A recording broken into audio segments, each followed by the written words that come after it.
What is up, horror fiends? Welcome back to another episode of the Horror Junkies podcast, the podcast that discusses all things horror. As always, I'm your host, Mike, and I'm joined with my ghoulish friends, Patrick and Dylan.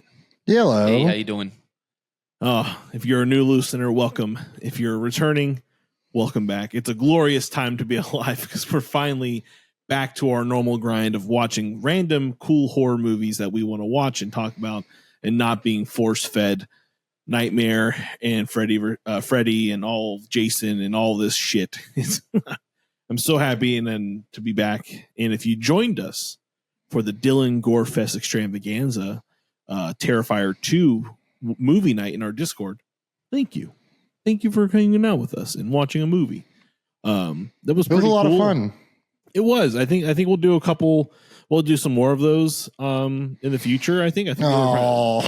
No, I mean, like, not so much like making you watch certain things, but more like, you know, hosting a movie night, having people come in and just like watch a movie, like something we've never all seen before, something like what people vote.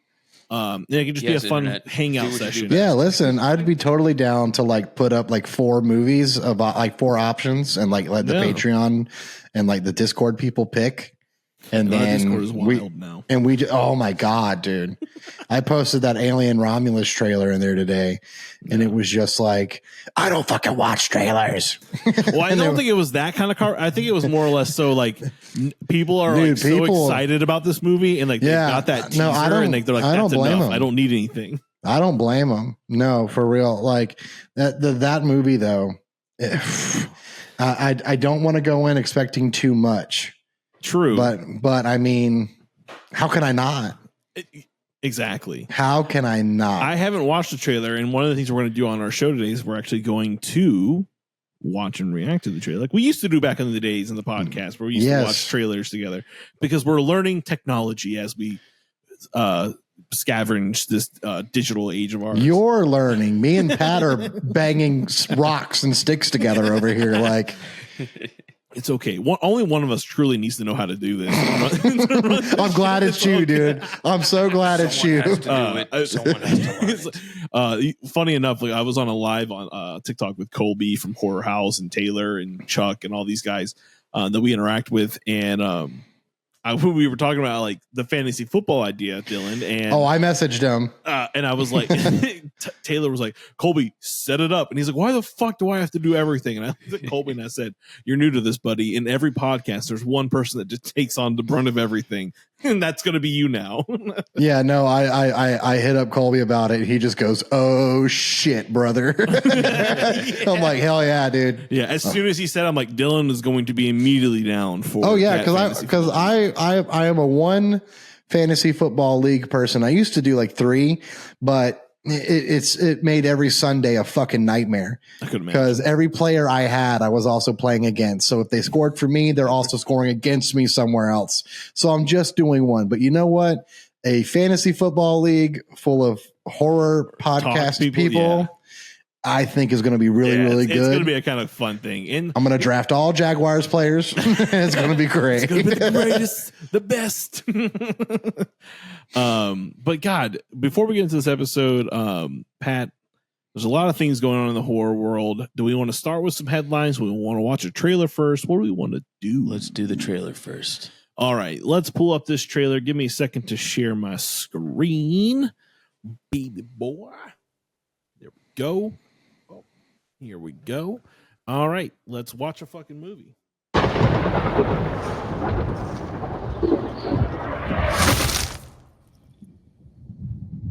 Is this really where you want to spend the rest of your life? You know I don't.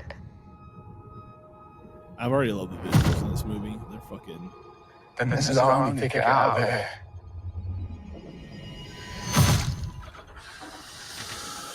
Oh, baby.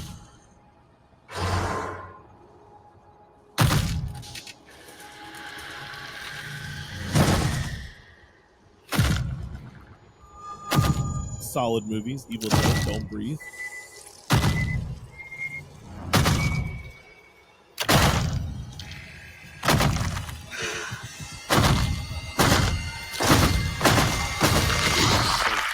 Brother, what? What's happening?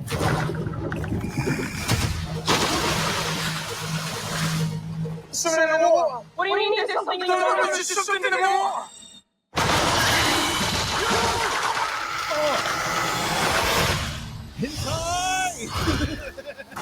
Things on us. Oh, but there's a door. Come on. Run.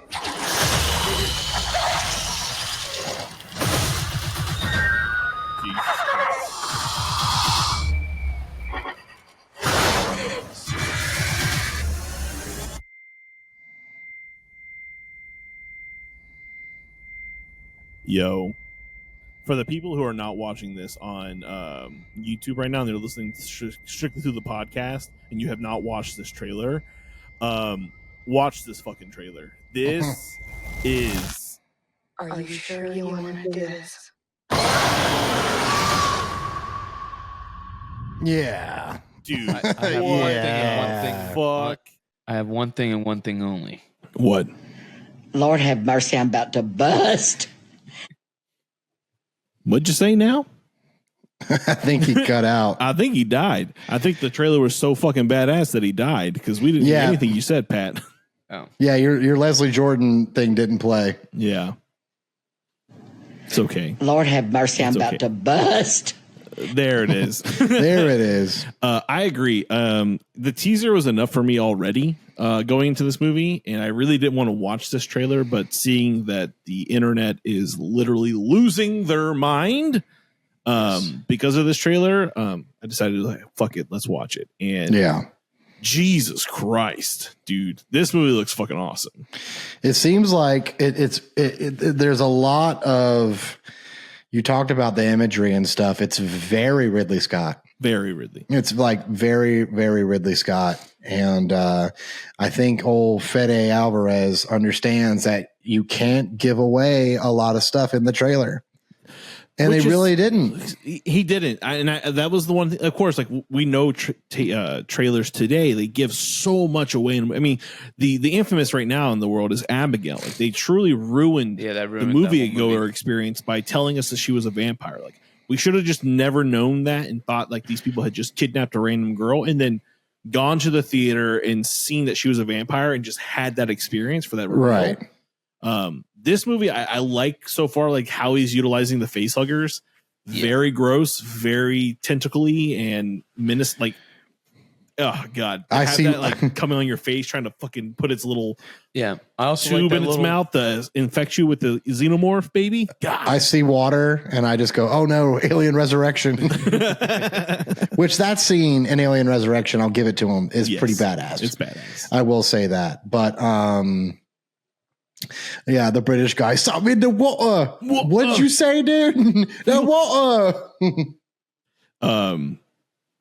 Hold on, there. But yeah, dude, no, fuck that. I'm hyped. It's one of my. I almost say it's my most anticipated film. It's mine because Longlegs is up there, and so is this movie called Oddity and Nosferatu. I mean, I don't know. I don't want to just pick one and be like, this is the only movie I'm really hyped for. I'm hyped for a lot of releases coming out right now. Yeah, I am too.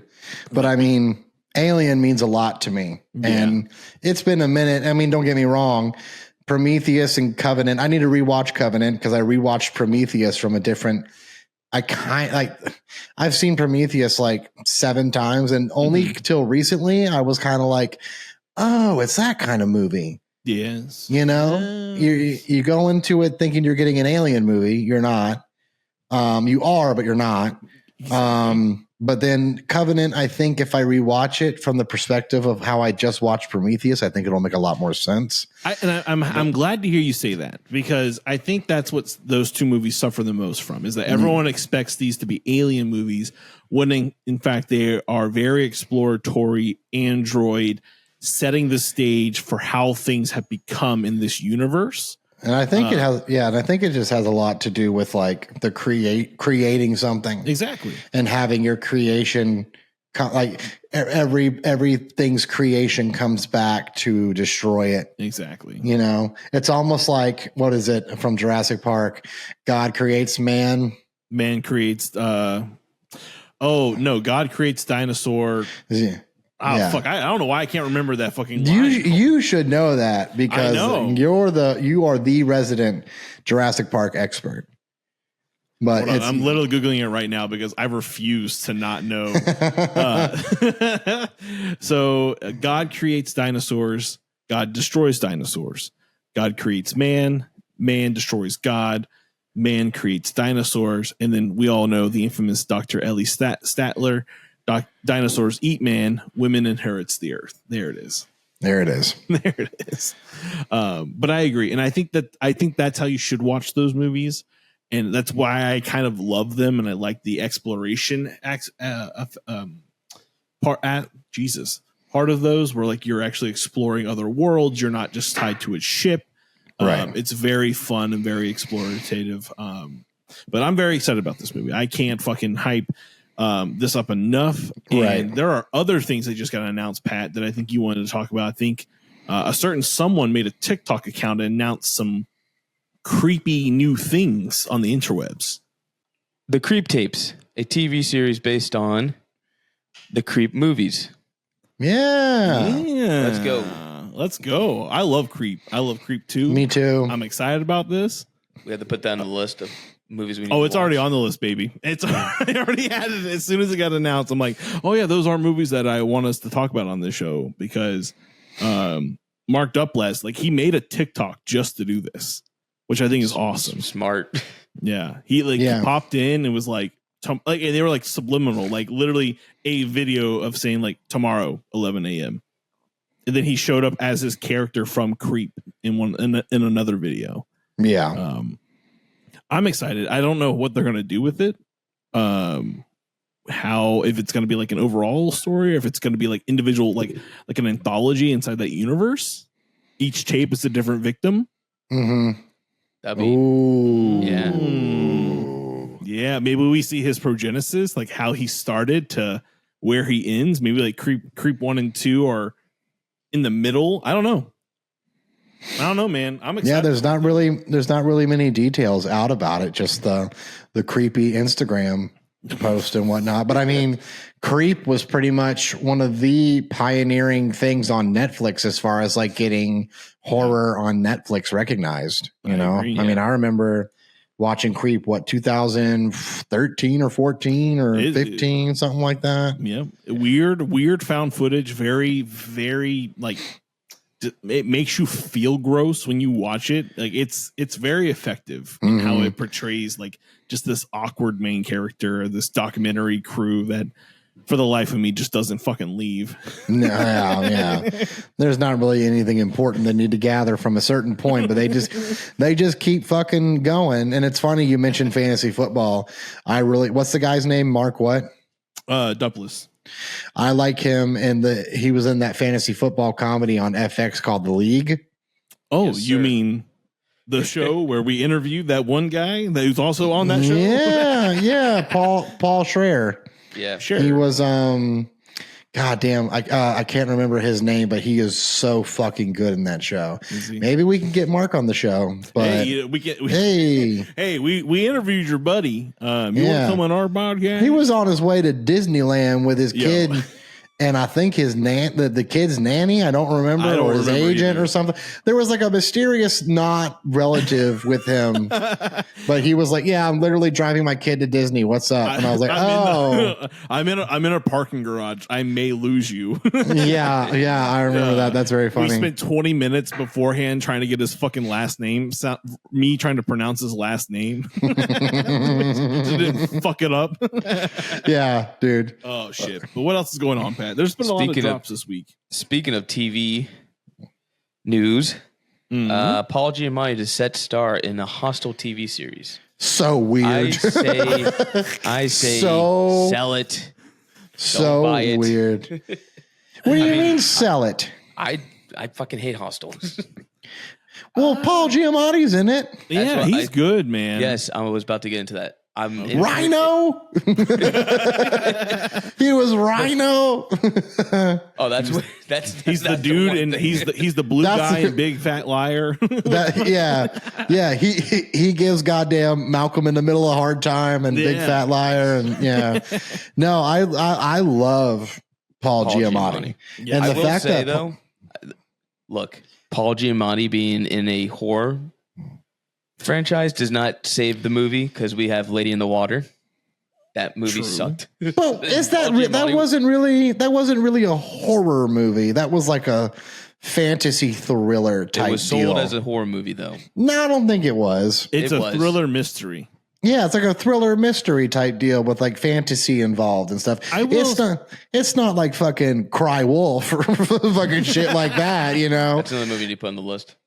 Cry Wolf. Oh my god, dude! Oof. He's also in one of my favorite Edward Norton movies, The Illusionist. Yes, sir. Yes, dude, such a good movie. Dude, have any of y'all seen The Holdovers? Not yet, but I know it's supposed to be really good.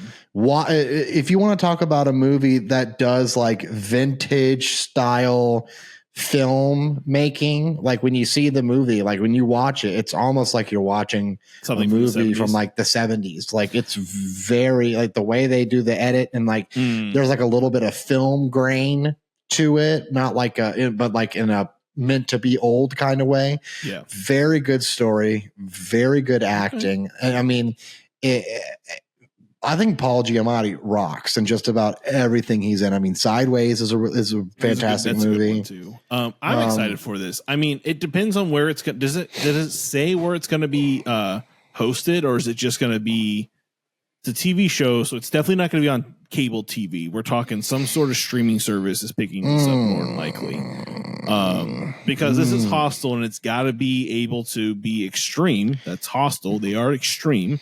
So I'm assuming this is going to be like a Netflix or an Amazon or a Screenbox. I don't think it's going to be Screenbox, but well, you just plus something maybe. No.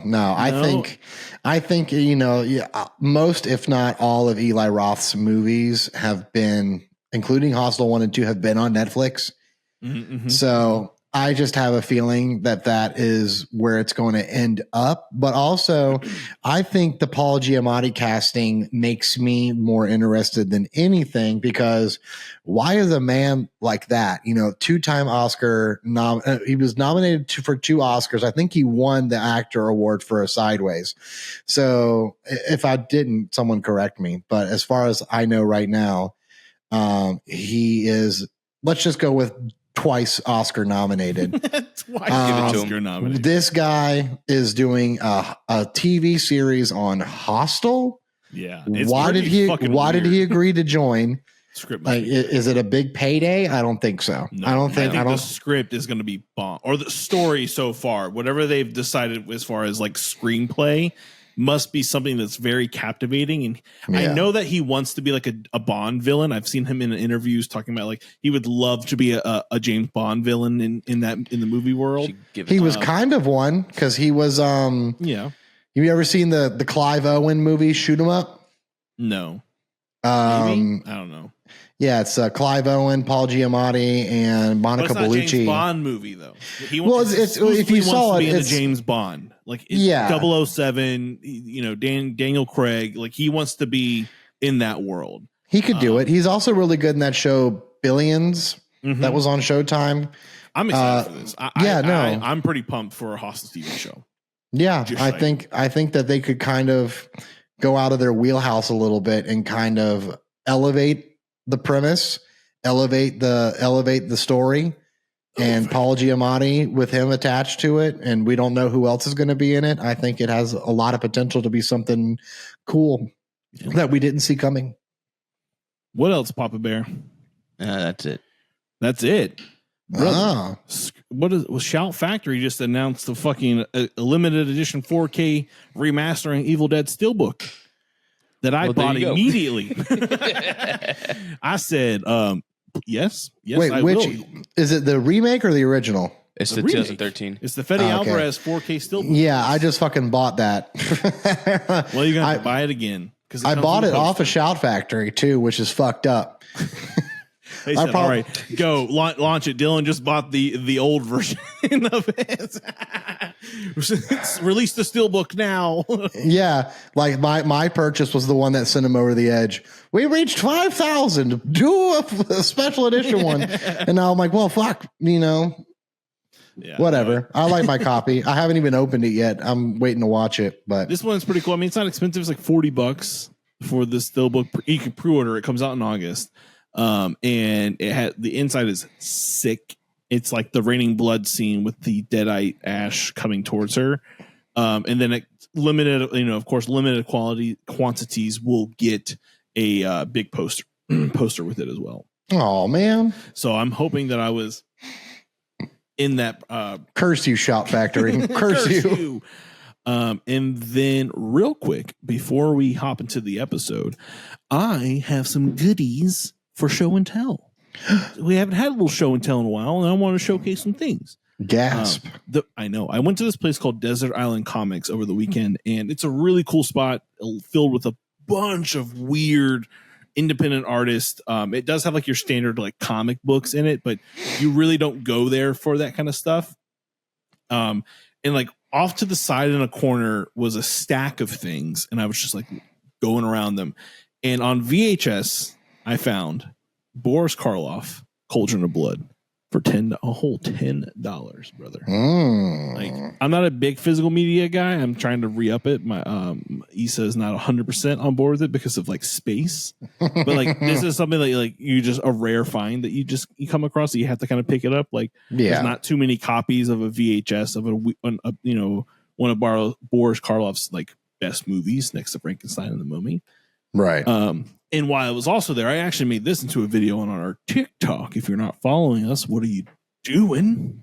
Follow us on the TikToks. So we all know like Rue Morgue and Fangoria and Horror Hound, all those like big publishing companies that make magazines for horror content. Right.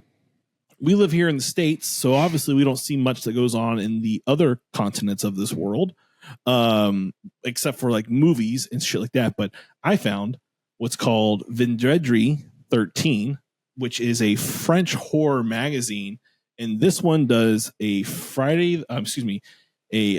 Nightmare on Elm Street run, a Maniac Cop, and a Dario Argento section. And just to show you kind of like what it has inside of it, on top of it having 2 big ass movie posters, just check this out.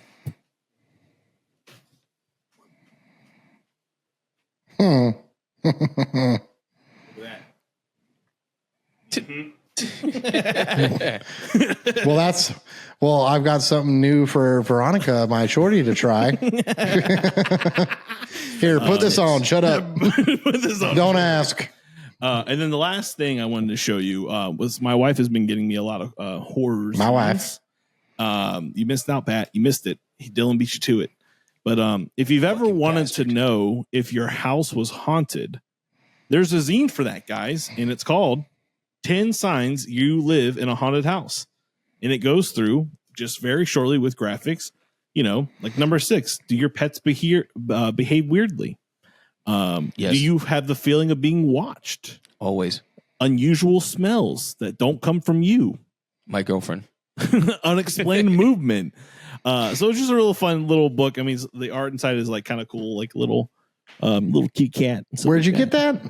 She got this on Etsy somewhere. I love that. And then the other thing I got is, I'm not going to go through it, but it's just a little small one. It's called Plots to Horror Movies as Told by Someone Who Doesn't Watch Horror Movies.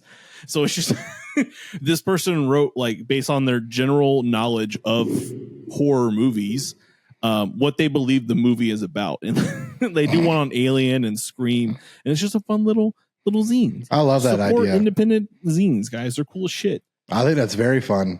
So that's my little show and tell. I just wanted to showcase some fun stuff. Very nice. And thought you guys would like to see and hear about it. So, yeah. I know I did. But if there's nothing else, that is all the news. That is all the show and tell. Let's talk about a movie that I think all of us were very surprised once we watched it. Yes. So much so that we've talked about it a couple of times. And that's going to be Smile, released in 2022, 2 whole years ago, directed by Parker Finn. And what is this movie about? Do you guys want to take a guess? Huh? Want to take a little guess? No? Okay. What it's about? Yeah. No, just to give our idea for listeners. So if you haven't watched this movie, Smile is pretty much about this psychiatrist who's spent years trying to flee her own childhood trauma by working her fingers to the bone, treating, the most vulnerable and mentally ill members of society. However, she gets a puzzling case that has a different story, and this unsuspecting psychiatrist attempts to rationalize these dreadful delusions of the deeply disturbed woman having hair-raising encounters with the unexplained. And it's just a real bad time for this woman. We see her go from a very well-rounded, instituted professional to someone who completely loses every strong, familiar pillar in her life, including her professional life.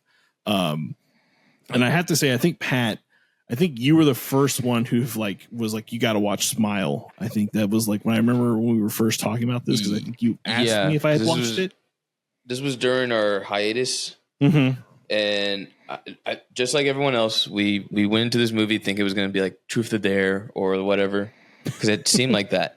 Yeah. I will say the marketing for this movie was fucking genius, with the random found footage of random people around social events, and they were at baseball games and shit. Yeah, baseball games. People smiling at baseball games. I thought it was super cool, which was super effective. But then we saw the first trailer or second trailer, and it was like, this has Truth or Dare Blumhouse articles written all over it. Yeah, all over it. And I will say, at first, like, yes, this movie doesn't really do anything too new. No, but it's good. It knows what it is. And it kind of is like, here's this movie. You guys, if you're into horror movies, you can kind of understand and predict what the fuck's going to happen. But that's the fun of this movie. Yeah, I agree. I can agree. It doesn't have to be anything new or nuanced or anything like that. It kind of just like, here it is. Here's the here it is. Yeah. And even the subtext of like what the themes are in this movie is fucking cool. Like I said, if you take any inspiration from It Follows and do something different with that concept, by all means, because that's what it is. Yeah, yeah. Let's at its around core, the bush. at its core, it's It Follows. But yes, and premise only. Like everything else is kind of its own take on it. Yeah, yeah. I mean, if you've watched It Follows, you know that spoiler alert, that the entity or whatever it actually is. Well, do you want me to sound the alarm? Sound the alarm real quick. Sound that alarm. I'm gonna do that real quick. I just cannot read. Oh, it's the motherfucker. He wonders why I told Dude, you can't just do that. He wonders why I said he needs glasses. I do. Shut up. So It Follows, the entity or whatever it is transmitted through people who by having sex. It's the STD ghost of the horror franchise. I'm not going to say how you do it in fucking. I'm not going to say just yet how you get it in Smile, but the similar premise of this thing, something being passed on from person to person in some sort of way until it reaches them, is the basis of this movie. And that's what it doesn't bother me that this kind of feels like a little bit like It Follows. And I think I was watching or talking about this with my wife, and we were kind of talking about how this movie does a little bit more better job of explaining things to us. Which I respect It Follows for not doing, because those were kids, they're teenagers. They're not going to be able to fully understand and comprehend and deep dive and have the resources to truly understand what's happening to them. They're freaked the fuck out and they're running away, which is the most realistic, response to that situation. Right. How our main character in this movie, Rose, reacts is pretty much realistic, I would have to say. Yeah, no, and again, it still doesn't really explain what it is or where it comes from. Mm-hmm. But there is a lot of background investigative work that's done in this movie. At least way more than It Follows did. Yeah. And again, these are adults. They have resources. I mean, like I don't know if not Trevor, but Joel is an ex of hers. I think they kind of talk about that in the movie. But like, she has this added resource now who kind of believes her, who's a cop who has access to case files, and is able to like look into things for her. And before we get like too into the weeds, I really enjoyed this movie. I just got done rewatching it for a second and a half time. Yeah. Second and a half. Well, I started watching it for a third time and then I stopped it for the show. So I still love it. I think it has a strong rewatch factor to it. I think it's a fun movie. It goes batshit when it goes batshit. Like, you know, you're riding this little wave and things are happening to her and they're kind of like, they're big things, but not so really. But like, you know, we get to like the hospital scene towards the third act of the movie. And like that scene is just insane. And then of course the ending, I mean, the ending of itself is just fucking like, pedal to the metal. Yeah, and also on top of that, you talk about, you know, them being adults instead of kids, like in It Follows, and it's just not that they're that the main person going through all this is an adult. They're a psychiatrist, like they're a therapist, like they are where, you know, in normal movies where like people are dealing with things they can't see, they have to go to that type of person. And that type of person like is like, oh, they're just fucked up. Give them this and make them go to sleep. And they're like, I ain't gotta sleep, you know.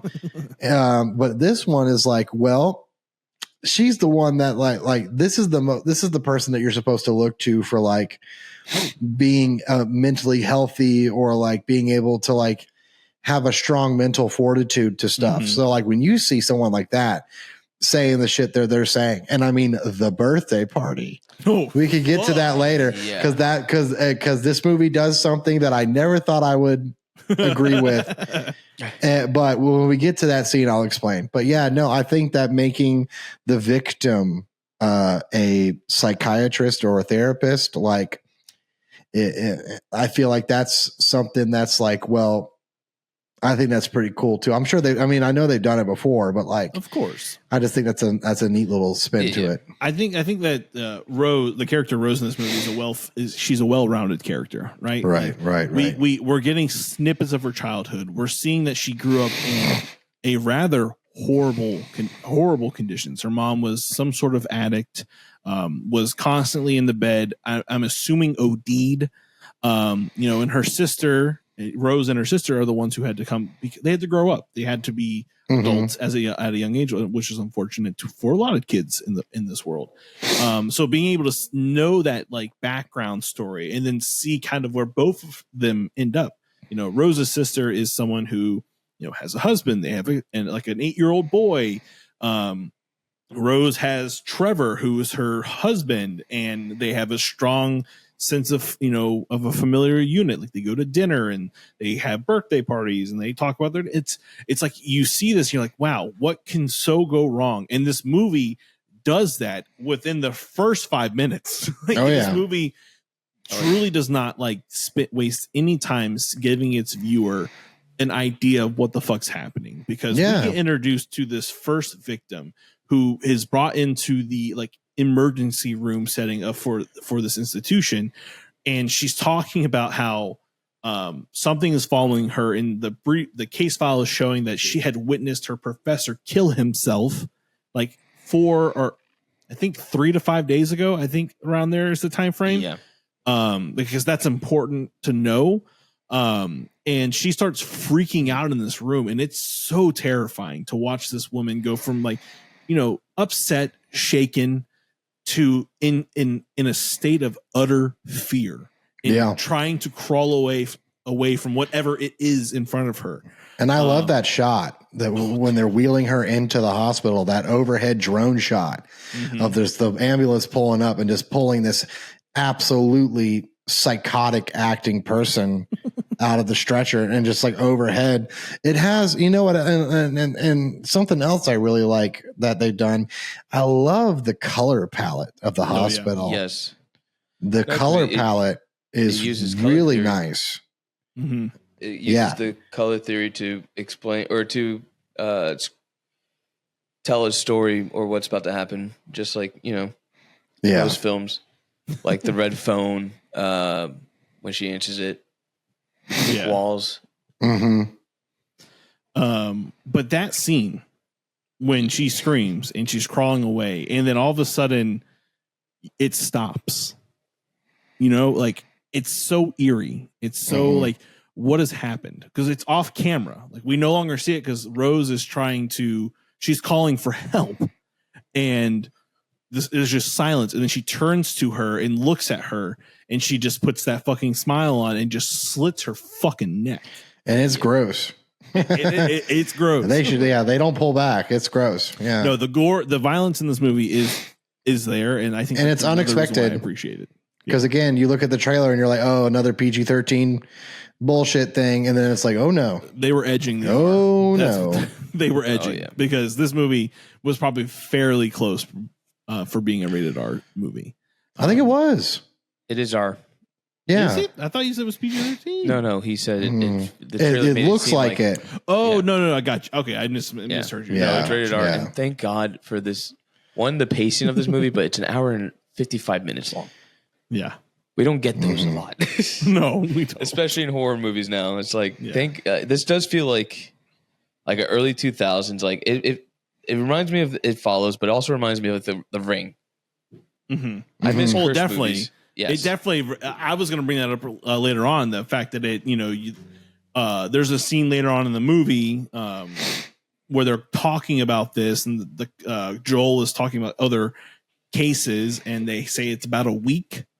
I think they say 4 days it's to a week. Yeah. 4 days to a week. And I was like, 7 days. 7 days. Yeah. The phone's going to ring any moment, and Rose is going to get told 7 days. But again, it reminds me of like that era of like when we were in America remaking a bunch of Japanese horror movies. Like this has The Ring, the One Missed Call, Cursed ideas, and we don't get those a lot. And again, thank God this movie was like, my expectations going into this was like, I'm going to watch another fucking Truth or Dare. And then it was actually way better. Yeah. Because there's a lot of bait and switch in 2022 horror. A lot of movies that looked like they were going to be really good via the trailer, really good editing. And then they were just complete bud when you actually went and watched them. Also, like, I was not expecting Kal Penn to be in this movie as like the main doctor of that sector that she works in. Yeah, and that was pleasing to see. Yes, and again, like, I just love that this movie doesn't have any breaks. This first scene happens. He's like, "You need to leave. You need to go home. You're not well. Like, you just saw someone kill themselves. Right. Even as a psychiatrist, you need to talk and deal with that because it's traumatic. Yeah, you didn't know her." In which she doesn't, she only knew her for 5 minutes, maybe, if that. But it's still something that can impact you as a human. And we start to see her decline almost immediately. It's almost like this suicide that happens is really starting to show her childhood memories. It's bringing everything back up, unpacking everything, and forcing her to relive the childhood trauma that she experienced. Which is, again, this movie does a really effective job of unpacking all of that and utilizing that in a way that's effective. It may sit discomfortable with the viewer given their lifestyle. I mean, it's just, this movie does things that I think a lot of movies try to achieve. Yes. In a way that truly makes the viewing experience heightened, in my opinion. Overall, I don't have complaints about the characters. I think a lot of the characters, the husband was fleshed out. He does just disappear in this movie. Listen, that character had to have been written by a woman. He had to be. Not the cop, but Trevor. Adrian from Bad Boy. He had to be written by a woman because she shows up saying crazy shit, right? Saying she saw some crazy shit, and he just hugs him and says sorry, doesn't offer any unasked for opinions, and offers to cancel the plans that they made. And and then when they enacted on the plans with her sister and her husband, they talked about her career choice, and he defended her career choice and was just like, she loves what she does, so that's enough for her. That's enough for us. And it's just like, a woman wrote this. Well, not only that, dude, they're clearly doing all right. Their house they live in is phenomenal. Crazy. Like, they're doing well. Like, she's choosing to do something that she loves. And I think that plays more part of when we discover like her background as a child. and why she chose to be a psychologist. Mm-hmm. So she can actually be there for other people, for the guilt that she's holding that she wasn't there for her mother. I think there's a lot of themes in this movie that is kind of like simple, and it doesn't. You can only determine like one way. It's like this is about grief. This is about mental illness. This is about because didn't the sister leave? Yeah, and that's another big part of like why and when they introduced the sister in the first place and her husband, I'm like, fuck these people. Yeah, they're horrible, dude. Like she went through a horrible event. You don't care anything about that. You care about the house, the land. Why do you have this job? You should quit. Like, and she's got kids, obviously, and she's like kind of child shaming her. Yeah. And it's just like, well, first of all, fuck you, because I don't want kids, because if you went through what I went through and you remember what I remember, you fucking just wouldn't want kids. And like, they're well off, and her and her husband are good. So like, I don't know. It just sounds like a petty HOA Karen type to me. Absolutely. 100%. And even that relationship with her and her fiance too, because it mirrors of her. I'm guessing her ex with the cop, because in this there's a scene where they have they kind of like expose who they were in their past, and she's like, "You made me break down my walls and it scared the fuck out of me." Whereas this guy was kind of like a safety net for her to like. True. Yeah, and he was, and I agree, and I respect Trevor until I don't. I mean, there's only so much you could. Hold on, fellas.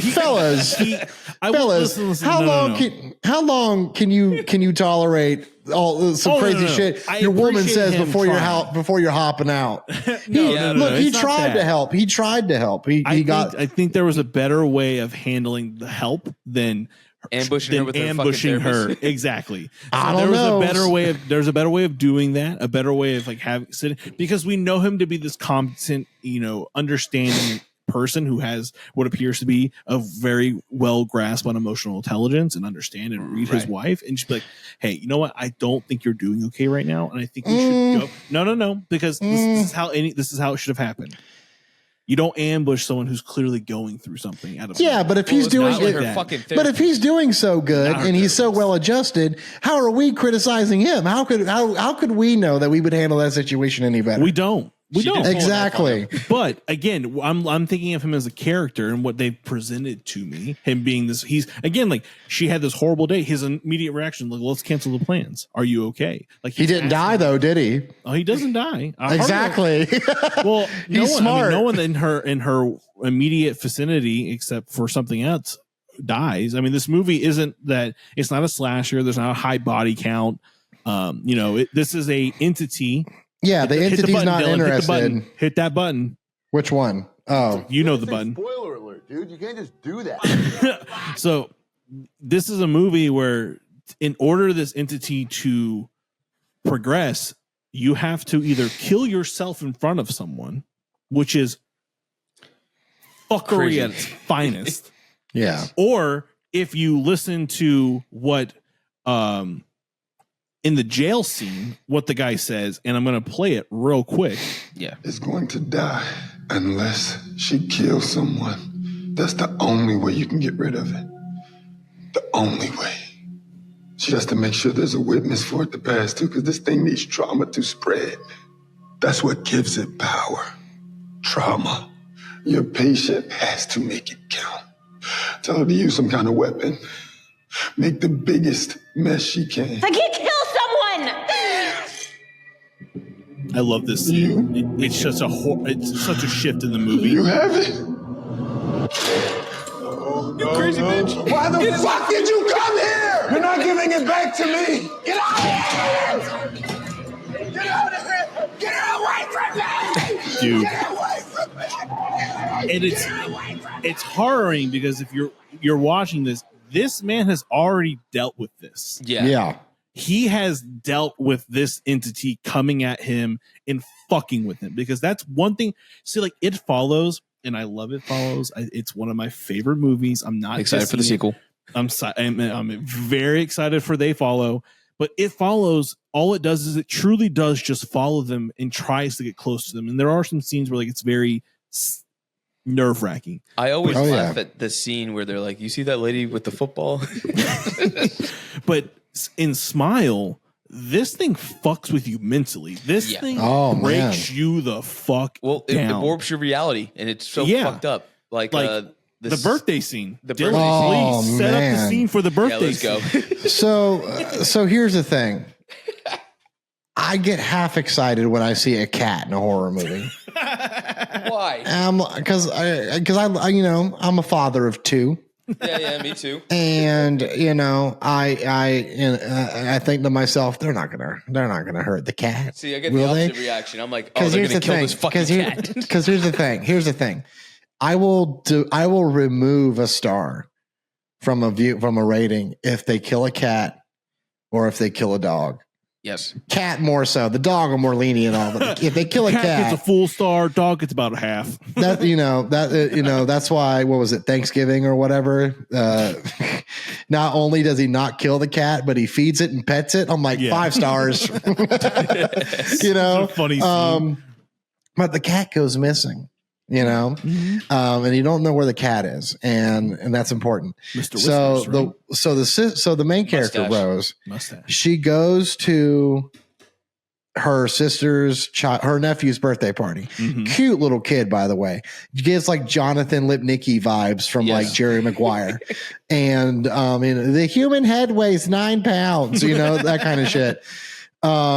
So, you know, she looks visibly distressed, and, you know, they're having such a fucking good time. They're having a ball. Hey, what could go wrong? Well, the child opens Rose's present, and inside is Mustache.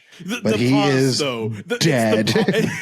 It's the fucking pause for me. It's 2 things for me. It's the knowing that she went to a toy store and bought a locomotive for him. The insight that we knew that she did a good thing. Like she went and bought him a nice one. Yeah. And then the second one is when he opens the present, just the pause. This kid's face goes from like happy and excited to like, what the fuck? And then the mom is like, well, what'd you get, hon? Exactly. And this dude doesn't even dump the box out. He just straight picks up the dead cat, and then all hell just breaks. Pandemonium releases into that fucking birthday party. And I have to say something, dude. When she's holding that cat and everyone's looking at her, she looks fucking crazy, she dude. Does. Yes. She looks fucking crazy holding a dead cat that she put in a present for a small child. Open on his birthday, screaming, "Do you see her? You gotta believe, please fucking believe me. Do you see it?" And everyone's like, "Oh my fucking god, this person's fucking lost it." And then to make matters worse, she backs into a coffee table and falls through the glass. I'm like, now I gotta clean that up. On top of you giving my son a dead cat, like, what the fuck is wrong with you? Oh my god! But it's this again. Like we put some. We asked the question in our Discord. We're like, what are your thoughts of this movie? And a lot of people said they it was a miss for them. They didn't really like it. And I'm just like I'm everyone is allowed their own opinion, and that is fine. But I'm watching, and it seems like this that just make this movie fucking an awesome watch for me. Yeah. Like, we're seeing the downfall of this woman. Like the people closest to her are starting to be like, what is wrong? Like, what is happening to you? Like you're this crazy person that. And why would they believe her? Exactly. I mean, it's so absurd. Yeah. It's like, she's right there. They're right there. Why can't you see them? Like, it's just, it's like Drag Me to Hell. Mm, I still haven't watched that. Is that on the list? It is on the list. And I have not watched it. I've never watched Drag Me to Hell. I want to show Shorty so bad. Pause. Like I expect this from Dylan. Whoa! Yay! Take it easy! Yay! Junkies Drag Me to Hell. I have never watched. That's Drag Me to Hell. wild. You know what? I saw that in theaters like 3 fucking times. Yeah, just because I haven't watched Cunt Blood Poop Massacre 7. It's okay. That's one thing, but like Mike hasn't seen Drag Me to Hell. A underrated return to form from a horror master. Yes. Listen, Sam. I mean, I love that movie. I We're doing this next episode. We're doing Drag Me to Hell. Fuck we might have to listen. No. I don't think we can break the rules. We've only spun the wheel once. I've only spun the wheel one time. We have to keep. We're sticking to the shtick. We made a list. I want to watch it just as much as anyone else, but I don't want to break the rules. Of Satan, will it fucking fall upon us to watch? I swear to God, if we spin this at the end of the episode and we get Drag Me to Hell, I'm going to shit all over these walls, Ray. I would too. I'd be like, okay, it's intended. We have to watch it now. I'm telling you, there's a demon working that wheel. Goddamn demon. But rewatching this again and just kind of like mainly to refresh myself for the show, but it's nice to see Joel as a character who kind of believes her because and I don't know if Trevor really knows about her childhood. I don't think so at all. It made it seem like he has no idea about her past at all. And which is why we don't really see Trevor post the ambush therapist at home because of course he is concerned for her. I mean, the birthday party scene was horrendous and anyone would be like, I need to get my partner some help. Immediately because I'm in fear for her life, which is what he was trying to do, and which is what he did. Yes. Go off, King. Of course, Rose does not like it. She doesn't take it this way. She freaks out. She leaves. But then there's Joel, and he's there to really help her through this. He listens to her. Simp cop. Yeah, fucking. I'm not thrilled that he's a part of the fucking 5-0, but yeah, all simps are bastards. Yeah, exactly. But I do appreciate that he is willing to look into this for her. The fact that she goes to a previous victim's house to talk to his wife. We see the drawings, which were so badass. It's in my notes. It's in my notes. I thought, I wrote, whereas I said the pictures that Gabriel drew, it's all the different styles of the demon. I was like, that is so sick. So cool. Yeah. And that makes me, I even added in here too, that you could really, if you wanted to, you could make a movie or a TV show, whatever, of each victim. Mm-hmm. Because I bet that maybe that's what they're doing with Smile too. But every victim that is coming or that has come, I feel like you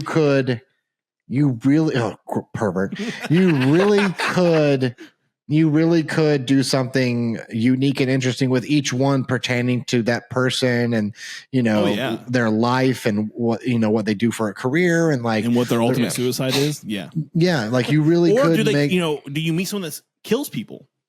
There you go. A storyline where someone is you have to kill someone and they're killing people, but they keep failing. That would just be funny. Yeah. And honestly, they finally muster up the courage to kill someone. They do it. The entity's slip on a banana near peel. them. They slip on a banana pill. They have to do it all over shit. again. Oh God! Because again, it does fuck with especially her when she has the visions of right before she goes into the hospital to kill that one patient, and she thinks it really happened. Yeah, dude, and then she wakes up in the car. She's like, "Fuck." Yeah. Insane, dude. I also love the phone call from the alarm company scene. I thought that was really cool. Throughout this movie, you really can't tell. Yeah, it makes you feel crazy too. What's the demon? What's real? Kind of almost arguably better than how It Follows does it. That's arguably. Yeah. Don't come for me, Discord. I agree with what you're saying because It Follows. It's never really fucking with your reality, right? She just happens to notice in the distance when she thinks they got far enough that someone's just walking towards them. Versus in this movie, and walking towards them. Yeah, in this movie, it's it could be anyone, just like It Follows. It Follows can literally be anything and anyone. Mm-hmm. But it's constantly getting closer and it's constantly warping what you find to be reality. Right. And to the point where Patrick said, the scene, like where she, after the prison scene where we, the excerpt we played where the guy literally says you have to, it feeds on trauma. That's how it gets its power. Yeah. You either have to kill yourself or you have to kill someone for it to take. With someone nearby. It's wild. And I love that we get those background pieces. And again, it's not a lot. We're not getting a full fucking like origin story of this thing. We're getting the snippets of information and knowledge that people have picked up from dealing with this or being involved in some way. Oh yeah. But that fucking hospital scene I want to talk about because you don't know it's not real until after, but you see her roll up, that she has a butcher's knife on her. Was that after the diner scene? The diner scene. Because there's a scene where they're in the diner, and I just wanted to point that out because the cinematography at the diner scene is really fucking good. So in the cinematography in this movie is really good. Yeah, very, very good. Like I mentioned the color palette earlier, but before we jump into that, because that's really the climax and like really how crazy it is. Act, yeah, it's when Rose is viewing, like when she gets the footage of all the people and like when they see the suicides and all that other shit. I wrote it in the notes here. I was like, you really go along with Rose as she sees what's happening to the people who saw the suicide before her. And it's dreadful feeling. Mm-hmm. It's almost like Sinister. Yeah. Yeah. And it's just so fucking, you feel it with her, like the dread of like, oh my fucking God, like, is this going to fucking happen to me? Yeah. Like it's horrifying to see what could be your fate unfolding in front of you multiple times. What makes you different than the rest of them? How are you going to, like, what are you, like, that's when she goes, I gotta kill this guy. Yeah. Because she literally, like, he says you gotta kill someone, and we heard, like, I can't kill someone. She gives up the act that this no longer is a patient of hers, but it's her herself. Like, you have a choice to make. Mm-hmm. Do you let it kill you, or do you kill someone else so that you can live and you can pass it on? Which is just a very interesting. It's like the red button ordeal where, like, do you press the red button to get X amount of dollars if you know it's going to kill one person at random? Yes. We all hit the button immediately. But I agree with you, Dylan. It does create this sense of dread because we as the viewer are now watching what her outcome is going to become. Like, we can see her future just like she can, and we live it, and we're just kind of like, what is going to happen to Rose?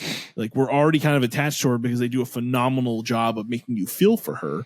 Yeah. It has good characters. Yeah, it really does. It has a strong script. I don't think there's a lot of plot holes in this movie. No. I think a lot of the things that are mentioned and talked about are kind of well fleshed out, well rounded. It kind of circles. It never loses focus of itself. I never, for one point of watching this, can recall, like, this doesn't make sense. How the fuck did we get here? Right.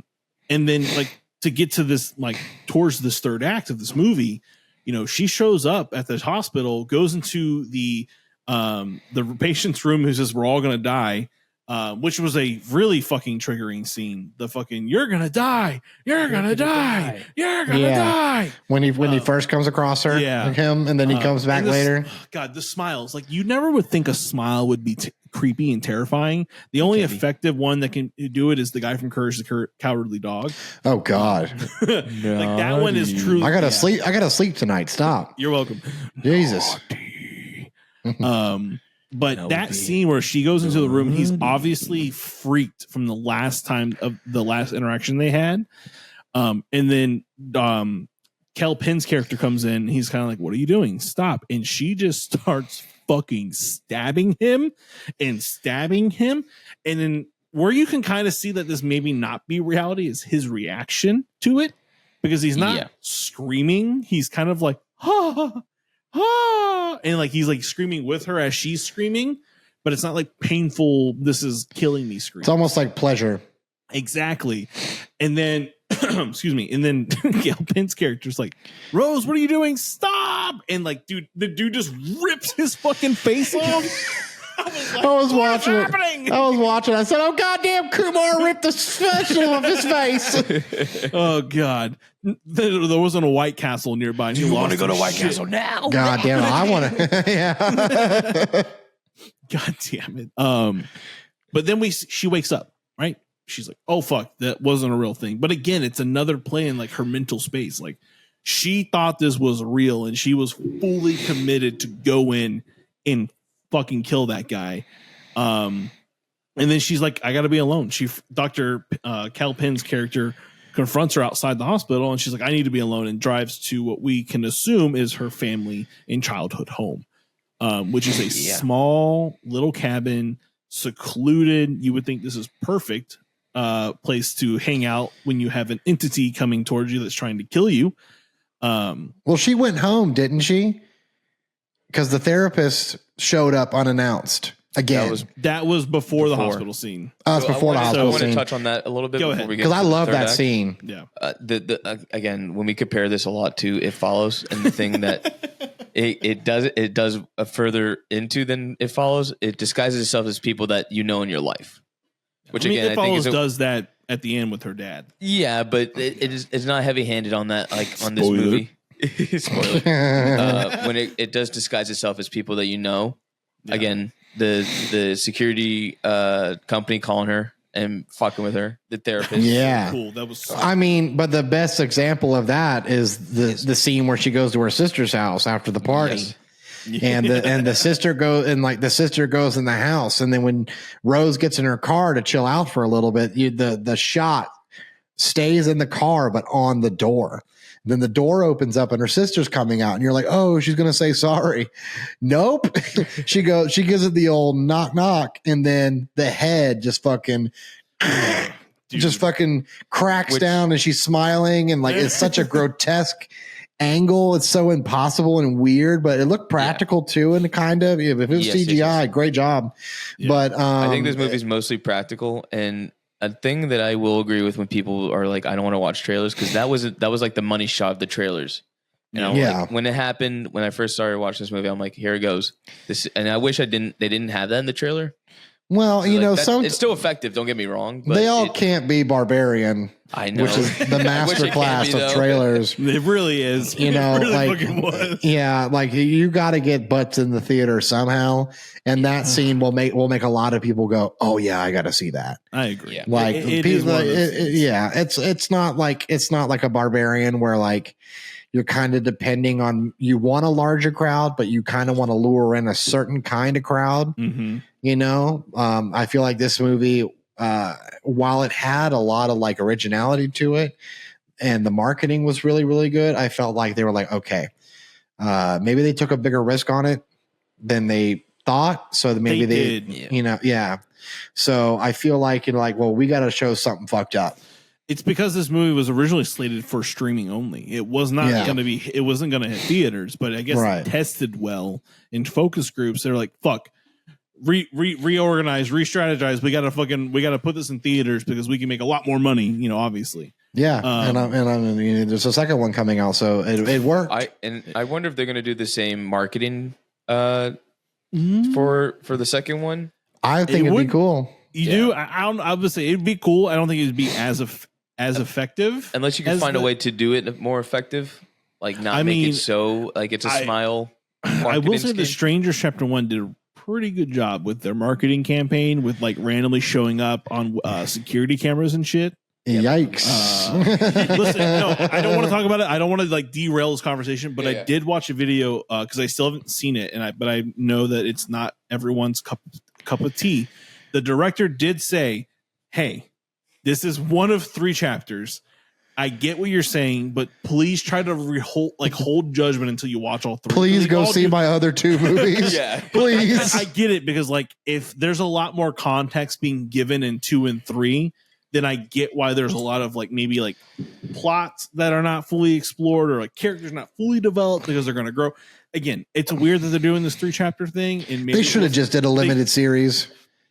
Agreed, or a back-to-back release. Like, Also, give us chapter 1, then chapter 2, then chapter 3. Like, you're gonna get butts in the theaters regardless. Yeah, goddamn Kevin Costner's doing that with that fucking movie. that America movie or whatever. It's like he needs to get off his ass so we can get back to Yellowstone, this motherfucker. Like, it's because of him that they haven't finished the fucking last season. I want my Yellowstone Cracker Barrel exclusive collaboration. But just jumping back into Smile, let's get to the third act. So we get to the fucking childhood home. And we start getting these like hallucinations, if you want to call them that, of Rose's mom, who is clearly a drug addict or drunk, something. She's like on the bed. She's gross. Like she's dirty. We see the bed with like no one there. And then it comes to scene with like her mom being there again. And then she just grows to be 7 feet tall. Golly. And it's just terrifying because like you've seen the outside of this house and you're like, it's not that big of a house. This thing can't be here. This doesn't make sense.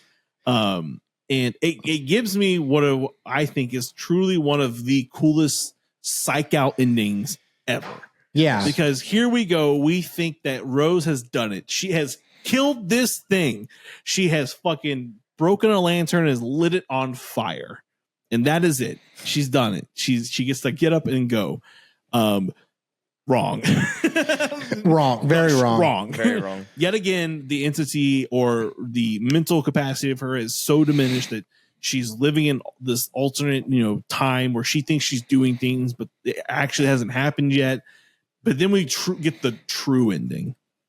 And the true ending is her mom ripping her face off to show us this multi-mouth teethed, so sick, gory, bloody, sticky, icky thing coming at her, and we finally get to see how the entity takes over the victim to kill itself. And it's horrifying.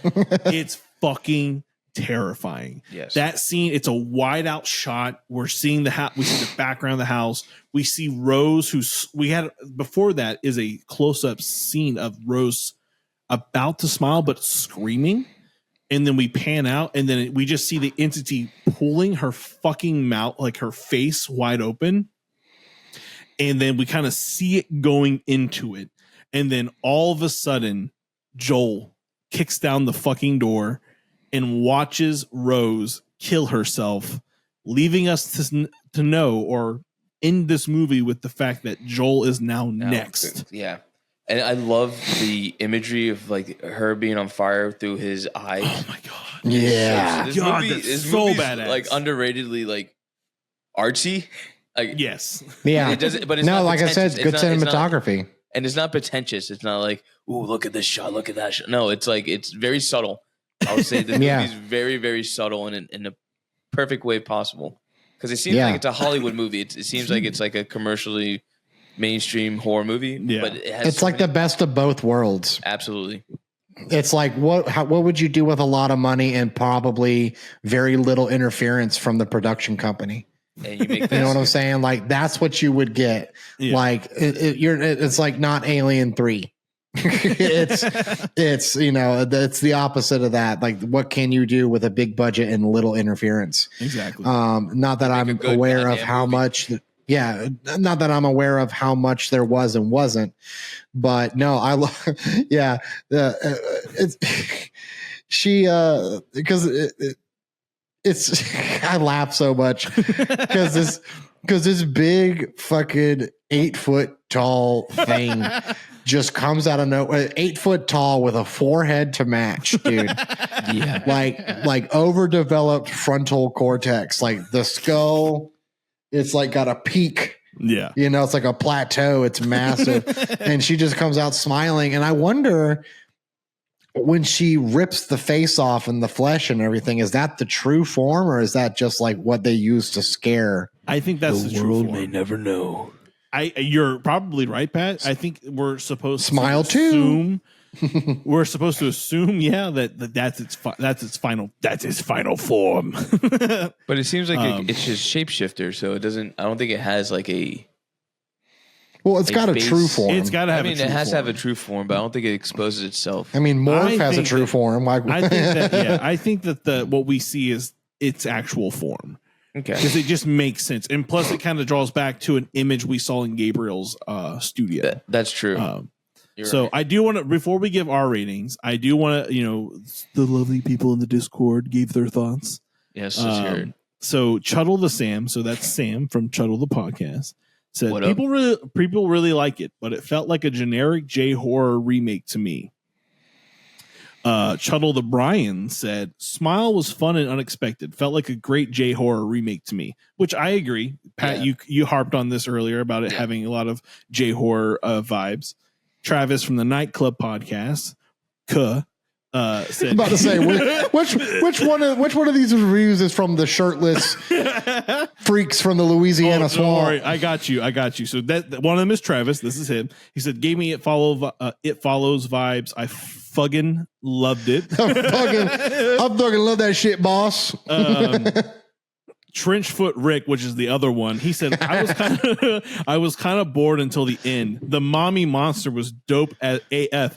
Yeah, The mommy. But yeah. he God, also- I can hear it. He also gave us a little voicemail, so let's try to make out what this man Good from luck. Louisiana has to say. Hey, what's up there, horror junkies? This is Rick from the Nightclub Podcast. Second time calling. You know what the thing is about Smile? It's kind of like a big old It Follows ripoff in a way, but not really. Like, it just gave me those vibes, but I wasn't feeling it as much as It Follows. But I tell you what I did really dig. Aside from this here, fucking mommy monster at the end. That bitch with all her fucking teeth and her titties and everything. Sign me up. I'm in for it. Anyway, hope you guys have fun later. Hope you guys have fun later. Rick on the live stream was in the dark. Well, first of all, neither of them wore shirts. One of them. So it's Rick and I can't remember Travis. So Travis had a shirt on. And then he ripped that fucker off. Rick never had one on. No. And Rick was in the dark eating a Whataburger jalapeno cheeseburger. And I'm like, salute, brother. Like, that is some sick shit. He was just sitting there like, I got me a jalapeno cheeseburger. It's important to preface this that the fact that he ate it deliberately during the bedroom scene of Terrifier 2. That's when he decided to eat his burger. Sick, swampy fuck, dude. I love them both. Oh, they were, God. and Travis was he is a bit of a veteran when it comes to the live commentary. So he was kind of helping people guide along and be like, but it was so like Louisiana Cajun. He'd be like, all right, for everyone that ain't watching it with us, Art the Clown, he going nuts, cuz like he like and then Rick would be like, for real, boss. like I had like me and Pat were super ripped because we smoked the joint while we ate Olive Garden, so we were kind of like in and out, but they were a lot of fun. Everybody that joined the live stream was a ton of fun. Yeah. I didn't even know we had a chat. Ian, it was mainly just Ian. I know, but like I was in full screen, so I didn't have the chat, and then I go, "Oh okay. fuck, there was a chat." Like, Yeah. I neglected poor Ian. I felt bad, but no, But that was a great time. That But was yeah, a great time. But we're a mix of for the most part, everyone seems to have liked it.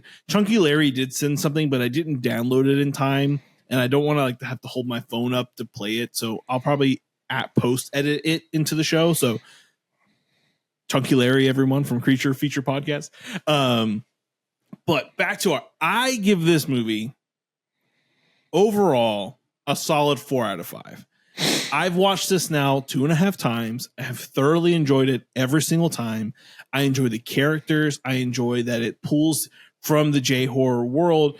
Yes, it does have It Follow vibes, but it doesn't steal too much from It Follows that it feels like a carbon copy. It does its own thing.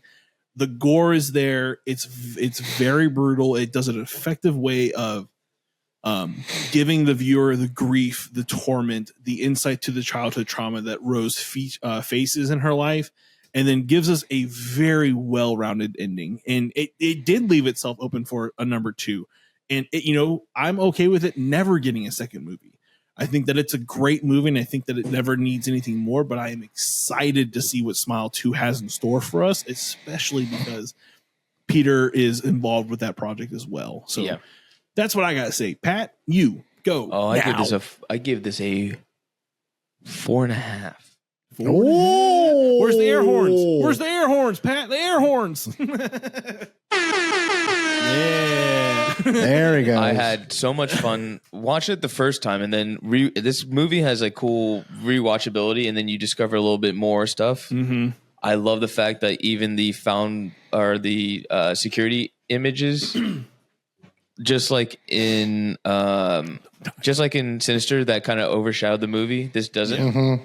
This movie has it's perfectly balanced. It doesn't have any slow parts or any like dragging parts or anything like that. And I since this podcast started, I've always been a Follows fucking supporter. Yeah, this might be. We're It Follows whores. We will talk. There are multiple things that will consistently make its way up in conversation on our show. It is It Follows, The Witch, and Del Toro. Yeah, but I'll say I like this. I have way more of a fun time watching this than I do with It Follows. Gotcha. This movie, because like you said earlier, this movie doesn't really have a lot of plot holes, and even if I try to nitpick this movie, yes, there's certain like cheap jump scares in this movie that's like whatever, but it doesn't ruin my experience with the actual scares of the imageries of this entity. And again, practical fucking effects. Yeah, you got us there. You easily get a 3 when you use practical effects. This movie has a third act just like Jaws. Yep. Oh yeah. Good comparison there. Yeah. So yeah. All right, Dylan. Let's hear it. You giving it? Well, you know what? A 1. No. I was going to give it a 4 like Mike, but I think Pat kind of pushed me into a 4.5. There you go. Okay. Solid. From start to finish, there is nothing wrong with it. Yeah. And here's the thing. I've said it before. Unless I only give 5s to movies that are to earn a 5-star, you have to age a little bit. Yeah. And you have to withstand the aging process, and you have to not, if you can still be a 4.5 out of 5, but you've kind of aged out a little bit, or it doesn't age well, or this, that, and the other. I'm going to have to let the bottle of wine vintage a little more before it becomes a 5-star thing. Yeah. But I think that Smile, even if it gets like 7 sequels, Halloween got 7, 8, 9,000 sequels, and Halloween 1's a 5 to me. Yeah. Yes. Like Halloween is a pick your own adventure franchise at this point. It really is. Yeah. It really is. You can have a classic or you can have Paul Rudd. It's like whatever. What do you want? But for me, I think that give it some time. It can be a 5. It can really be seen 10 years from now and be like, what a fucking great movie. It's still good. Like I could see myself in 10 years rewatching it and being like, yeah, this is a really good movie. It could be a movie that I put on. Like I love to put movies on when I clean or I organize or do stuff. Like The Shining's one of my big ones. Like when I put furniture together, I put The Shining on. And perfect movie for because it's just like I love to have it on in the background type stuff. Ghostbusters is a 5 for me. Beetlejuice is a 5. Stuff like that. I mean, I could see Smile becoming a 5 down the road. So 4.5 for me. It does. And you know what? We keep bringing up the It Follows comparison. Rick brought up the fucking It Follows comparison. Everyone's bringing it up. Do a double feature. True. It's the It Follows Smile. I call it the STD double feature. But it stands for spiritually transmitted disease. There you go. Because it's spooky. It's very spooky. It's spooky. One's through sex, one's through trauma, but it's all spirits. Out there in the air, fucking you up and making you kill someone or kill yourself and fuck someone else up, or or fuck shit someone. like that. But either way you're fucked. Yeah. So get the STD, spiritually transmitted disease double feature.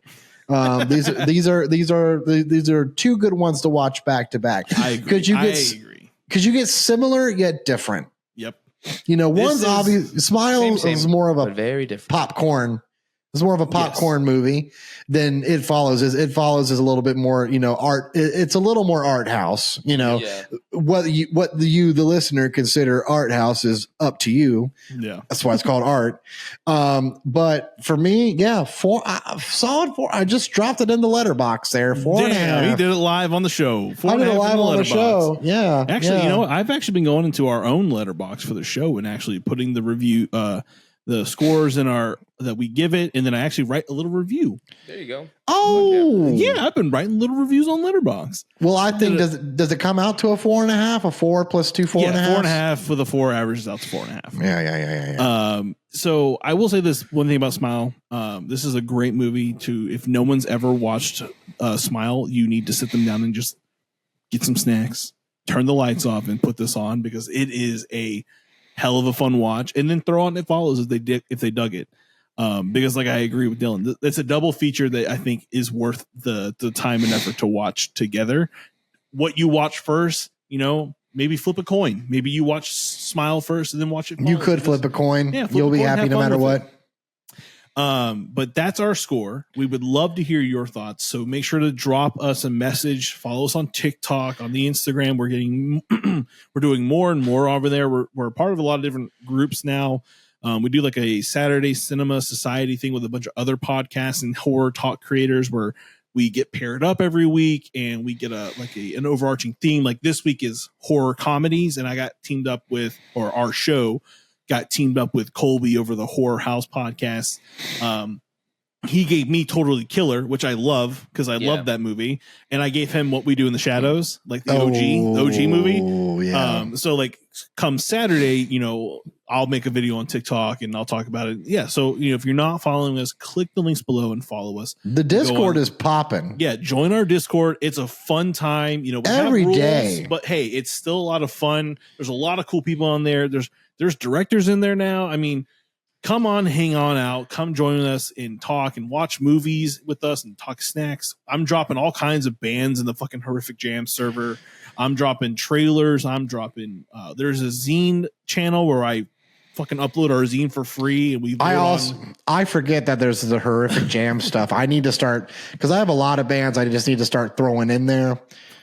And also, two bands that we're potentially interviewing too on the show. I'm not going to say who they are because it's not scheduled, but there are two in the works. I got a couple of I got a couple of people in bands in mind to get onto the show as well. And then you never know where it goes from there. You never know. So the takeaway from that is follow us on social media, interact with us there. We have a lot of fun, and it's fun engaging with you all via social media. But before we close the show out fully, are we spinning the wheel? We are. We need some theme music for Spin the Wheel. I swear to God, if it's House of the Dead, I'm gonna lose my fucking mind. So here we go, everybody. We're gonna spin the wheel. Oh no! Can you guys hear it? Yes. Good. What is it gonna be? It's gonna be Killer Party 1986. All righty. Oh, what the fuck is that? I don't remember who put this on. Someone go in the note and look. It may have been me. It may have been. It may have been me. I can't remember the name of the guy. He's a horror YouTuber, and he has an eye patch, and I cannot remember his name. He has an eye patch. He has an eye patch. I'll have to get his name and remember. But if I can find it on here, God, we have so many. It was you. You put it on. I can tell you right now, Dylan, on May 16th, you put on Killer Party. Yeah, it was like it just seemed like a pretty interesting, 80s slasher. It looked like a lot of fun. Like Happy Birthday to Me and stuff like that. And like, all right. I wanted to throw something on there that might be a little vintage, might be a little unknown. I mean, that's what this podcast is about. I mean, Smile, everyone pretty much saw, but this we're gonna watch some weird shit you guys probably have never seen because we've gotten a lot of suggestions and stuff from people that make a lot of wild, weird content. There's some weird movies on there. Yeah. It sucks, it sucks. When a horror movie sucks, it's fun to make fun of. And exactly. It gives me a different kind of flow and content. And I will be, I'll make my notes and, hopefully it's a good time. Yeah, I've never seen it, Pat. No, never have. Nope. So it's going to be a movie. It's the first time watch for all of us. So there you go. We'll do a movie night. Who knows? We'll see what happens. We'll see what fucking happens. Ooh. But anyways, guys, we appreciate you joining our show. If you're a longtime listener, we love you. If you're new to the show and you stuck around, we love you also. Make sure you subscribe, you drop a review, you tell your friends about us. Join our Discord, join our Patreon if you want to support the show. Our zine is now free. So if you want a free copy of our first issue of the zine, just hit us up and I will send you it. As always, guys, I'm Mike. I'm Pat. I'm Dylan. Stay weird.